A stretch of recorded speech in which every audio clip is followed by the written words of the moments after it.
윤석열 대통령이 런던을 시작으로 뉴욕 유엔 총회에 참석하며 지구를 한 바퀴 도는 외교전을 앞두고 있습니다. 유엔 총회를 계기로 한미, 한일 정상회담도 개최됩니다. 네, 한편 4년 8개월 만에 한미 확장억제 전략협의체 회의가 열리는데요. 이 자리에선 최근 핵무기 사용을 법제화한 북한에 대한 논의가 이뤄질 것으로 보입니다. 오늘 김태현 중앙대 국제대학원 명예교수와 함께 자세한 이야기해보도록 하겠습니다. 어서 오시죠. 어서 오십시오. 네, 안녕하십니까. 네, 조금 전에 뉴스 속보로 한일 정상회담 개최 소식이 들어왔습니다. 예. 이번 유엔 총회 계기로 해서 한미, 한일 정상회담이 과연 열릴 것이냐 관심이 많았었는데 2년 9개월 만에 한일 정상회담이 드디어 개최되게 됐습니다. 어떤 의미를 가지고 있다고 볼 수 있을까요? 저 사실 여기 오면서 네. 그 문제를 생각을 했었거든요. 근데 이 정상들이 만나면 중요한 의제들이 이제 해결이 되는 그런 자리이기 때문에 지금 한미 간에는 인플레 감축법에 둘러싼 그 문제도 있고 한일 간에 아직도 그 징용자 보상에 대한 그런 문제도 있으니까 강제적인 보상도 있으니까 쉽게 될까라는 회의적인 생각을 하고 왔었습니다. 그런데 이야기를 듣고 보니까 실제로 외교부에서 일을 열심히 했다는 생각도 들고 또 다른 한편으로 생각하면 지금 전체적인 국제 정세 속에서 굳이 다 참석하는, 그러니까 마주 사실상의 동맹 한일 관계라든가 중요한 동맹 미일 정상들이 참여하면서 굳이 안 만나는 것도 오히려 잘못된 시그널을 줄 여지도 있지 않습니까? 그런 측면에서 만나기로 한 것, 저는 뭐 앞으로 우리 외교의 그 과제, 현안이 정말 산적해 있는데 좋은 첫 단추라고 생각을 합니다. 예, 지난 6월에 이제 기시다 총리와 윤석열 대통령 나토 정상회의선 대면만 했고 그동안 한일 관계가 워낙 경색돼 왔던 만큼 이번에 이제 한일 정상회담이 열린다면 어떤 부분이 좀 시급하게 논의가 돼야 된다라고 보시는지. 그러니까 한일관이 워낙 협력 사안이 많지 않습니까? 특히 북한의 도발이라든가 한중 관계라든가 무슨 미중 관계 이런 문제가 있는데. 역사 문제, 과거 문제에 대해서 정서적으로 굉장히 중요한 문제이기 때문에 그것에서 걸려나가지 못했어요.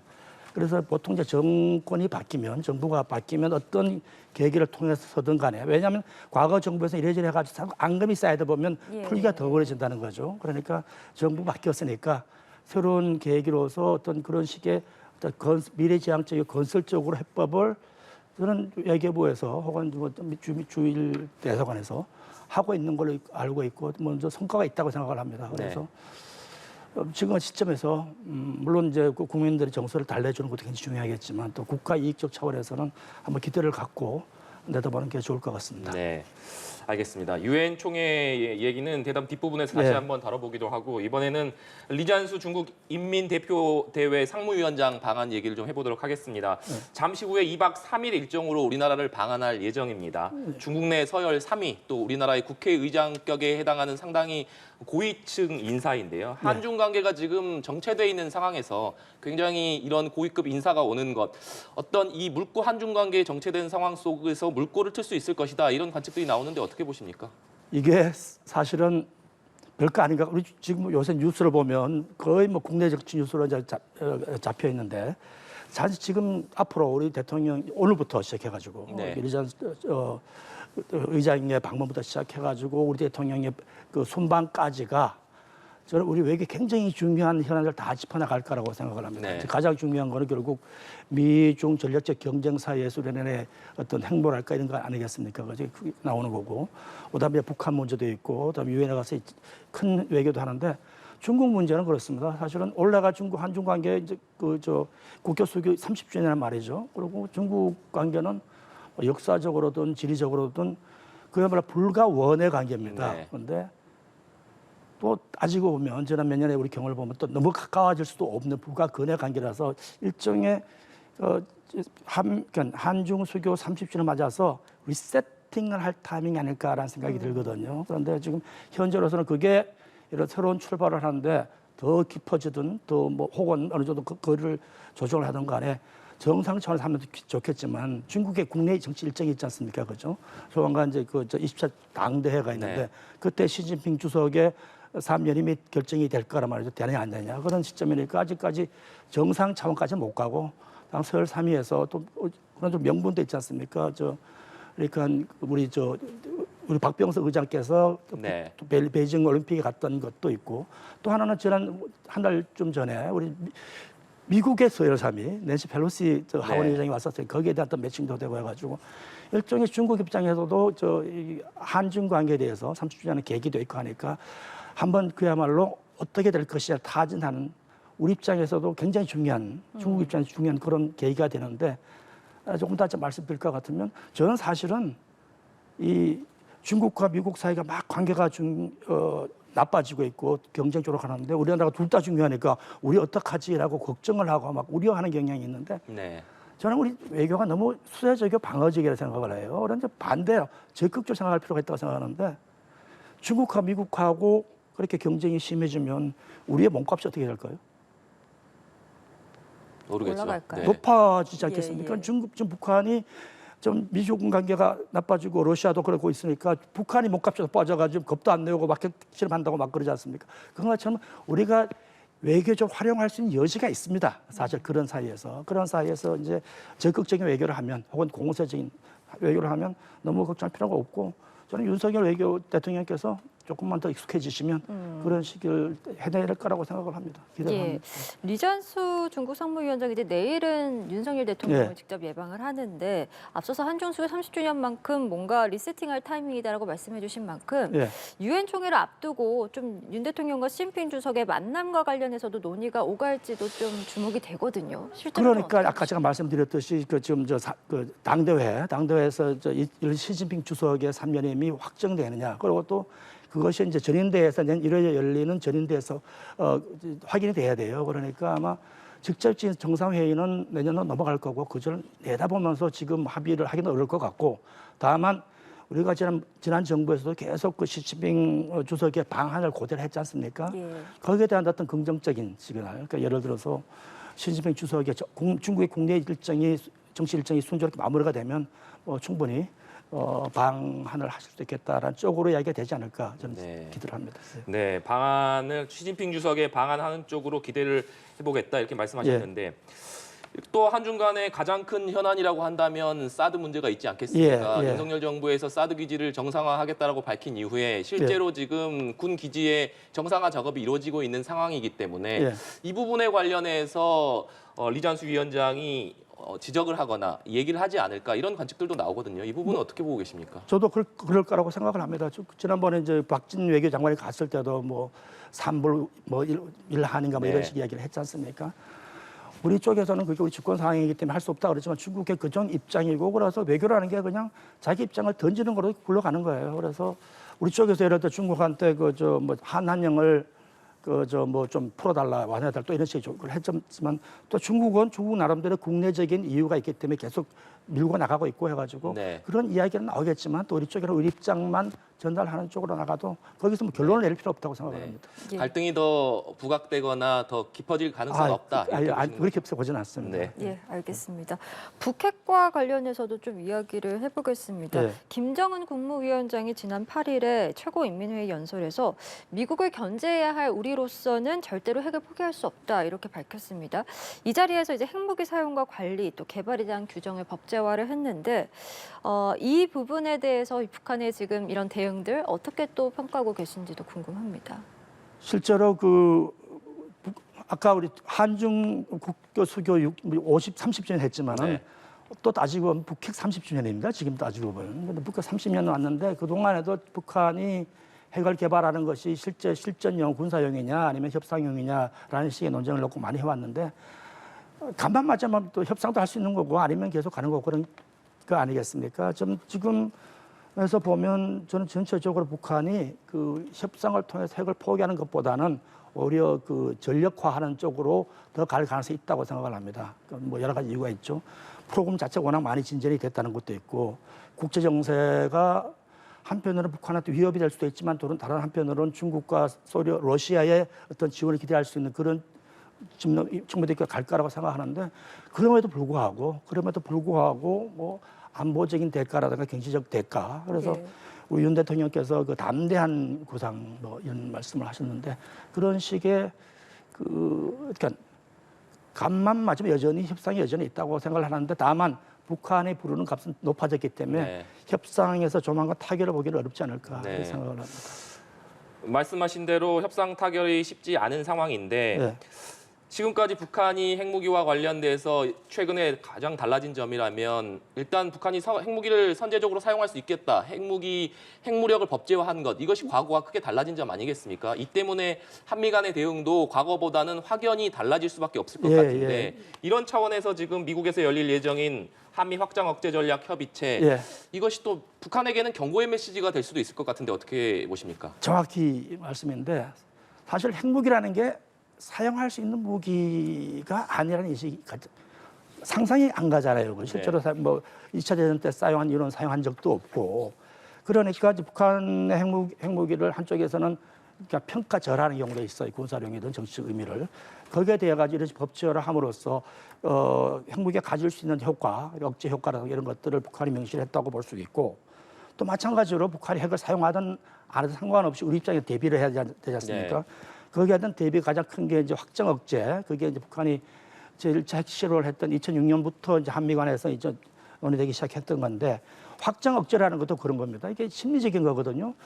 내 친구를 때리면 내가 너 때릴 거야라는 식의 일종의 그 협박을 하고 위협을 하는 거기 때문에 그 협박 위협이 통하느냐, 신빙성이 있느냐 하는 문제가 굉장히 큰 거죠. 그러니까 북한 쪽에서 이러한 상황에서 예를 들어서 뭐 핵무기를 사용하겠다 그랬으면 확장 억제 차원에서도 우리는 이러한 상황에서는 이런 식의 확장 억제를 하겠다고 구체적으로 밝힐 때 확장 억제의 공약이랄까 이런 것들이 더 신빙성을 얻게 되죠. 그런 의미에서는 저는 마침 북한이 마치 논의의 대상이 됐으니까 이번에 그 확장 억제 전략 협의체에서 모임에서 좀 더 그런 식의 어떤 그 구체적인 어떤 대응 방안이랄까. 미국에서 계속 그 뉴클리어 포스처 리뷰해가지고 핵태세 보고서 나오지 않습니까? 거기에 뭐 일관되게 해가지고 거기에 비교할 만한 그런 식의 어떤 논의가 나오지 않을까라고 생각을 합니다. 예, 한미 확장억제 전략협의체에서 북핵과 관련된 구체적인 대응 방안이 나올 것으로 예상된다라고 분석을 해주셨고 우리 정부의 좀 구체적인 맞대응 방안들 살펴보면 이제 조만간 부산에 미국의 핵항모인 로널드 레이건 호가 입항을 하고요. 지난 2017년 이후 첫 한미 이제 연합 훈련도 열리게 됩니다. 이번 핵항모 입항이 좀 미국 전략 자산의 어떤 전개 신호탄이다 이렇게 해석을 해도 되겠습니까? 아니면 저 항공모함은 계속 와요. 계속 오니까 없던 게 오는 건 아니고 계속 오는 건데 그게 좀 더 자주 온다든가 전력이 더 커진다든가 하는 거고 또 아까 제가 확장 억제 전략 협의체에서 논의할 수 있는 것 중에 하나가 예를 들면 어떠한 경우에 전략 자산을 전개할 것이냐 B-52 뭐 전폭기라든가 뭐 B-1B 폭격기 같은 경우는 굉장히 큰 거거든요. 그것도 자주 왔었어요. 위기 때마다. 그런데 그런 상황도에 대한 논의가 있지 않을까. 그래서 글쎄 뭐 시기적으로 협의체가 맞아 떨어지니까 그것도 하나의 시그널 사인은 되겠죠. 북한에 대한 상징 의미는 있는 거고 북한 쪽에서는 그 핵 전략이 없다 법제화, 그다음에 제7차 핵 뭐 실험 운운하고 있는데 그런 거에 대해서 한미 쪽의 대응의 어떤 그 뭐 수순 이렇게 조금은 먼 수순이긴 하지만 바둑 올 때 초기 포석이라 볼 수 있지 않을까 이렇게 생각을 하겠습니다. 이번 협의체와 관련해서 조태용 주미대사가 이런 얘기를 했습니다. 우리 정부도 미국의 핵 우산 운영에 대해서 제도적으로 의견을 개진할 수 있게 됐다. 이렇게 평가를 했는데 이것은 어떤 의미로 해석을 해야 될까요? 그러니까 뭐 우리가 지금 아까 말씀드렸던 것이 확장 억제의 가장 큰 문제는 과연 미국이 우리를 지켜줄 것이냐 하는 거 아닙니까? 거기에 대해서 우리가 말할 때 도와준다. 다시 말해 그게 미국의 일방적인 결정만이 아니라 우리와의 어떤 협의를 통해서 혹은 우리의 요청에 따라서 할 수 있다라는 게 제도화가 되면 확장 억제 신빙성 그게 또 높아지니까 뭐 조태용 차관께서 말씀하신 거에 어떤 효과가 있죠. 의미가 있습니다. 알겠습니다. 이와 더불어서 지금 한미 확장 억제 전략 협의체 회의가 이제 곧 진행될 예정인데 이 북한이 지금 7차 핵실험을 감행할 것이라는 관측이 계속 있었습니다만 아직까지는 이루어지지 않고 있습니다. 이런 상황 속에서 북한이 핵무력을 법제화한 상황 속에서 실제로 7차 핵실험이 감행이 된다면 이 한미 양국에서 얘기하는 확장 억제 전략의 어떤 수준이나 폭 같은 것이 확 바뀔 수밖에 없을 것 같은데 어떻게 생각하십니까?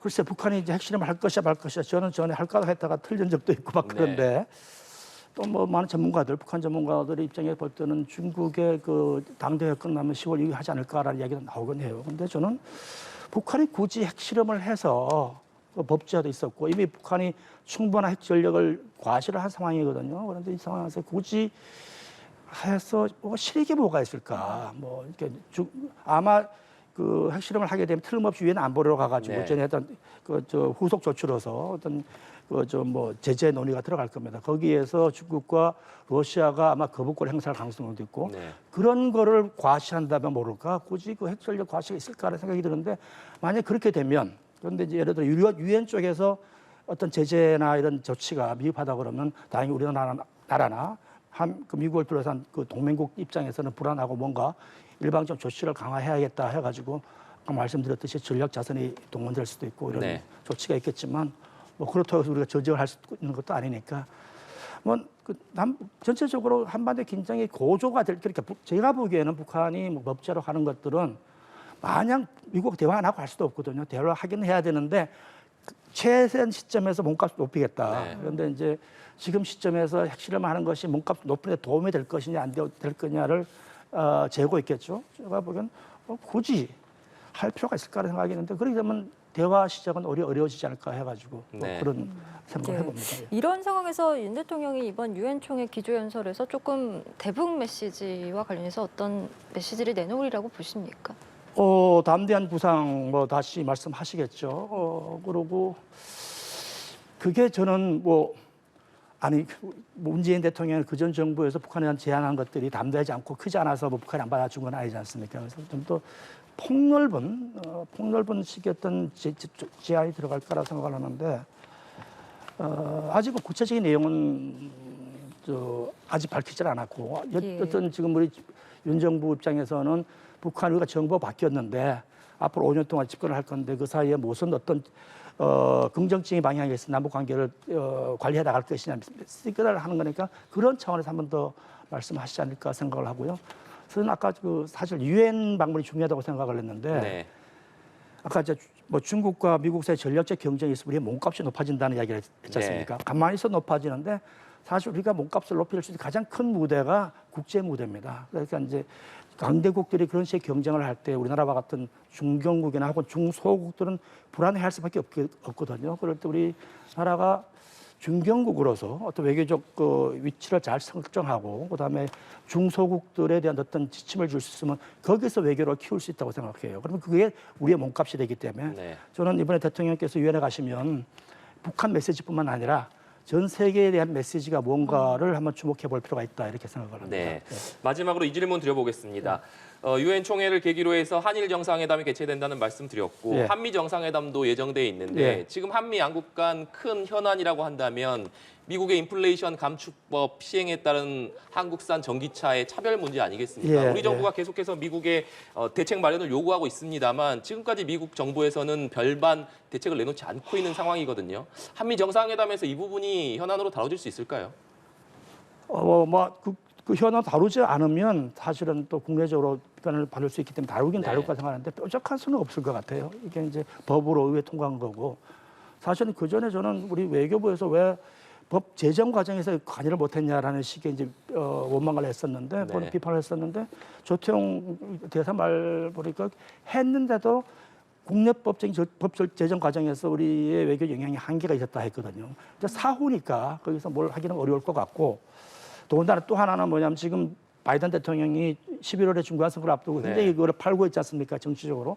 그런 입장에서 뭐 크게 양보 못 하겠지만 그러나 군사동맹이자 경제동맹 아닙니까? FTA가 있으니까. 그런 차원에서 한국의 기업들이 자체적으로 그 법 테두리 안에서 피해를 최소화할 수 있는 방법을 적극적 찾아보겠다는 정도의 선에서 뭔가 이야기가 나오지 않을까 네. 생각을 합니다. 거기다 예외 조항을 넣거나 거기까지 기대하기 어려울 것 같고요. 예, 네, 알겠습니다. 저희 오늘 말씀은 여기까지 듣도록 하겠습니다. 지금까지 김태현 중앙대 국제대학원 명예교수와 함께했습니다. 오늘 말씀 고맙습니다. 고맙습니다. 고맙습니다.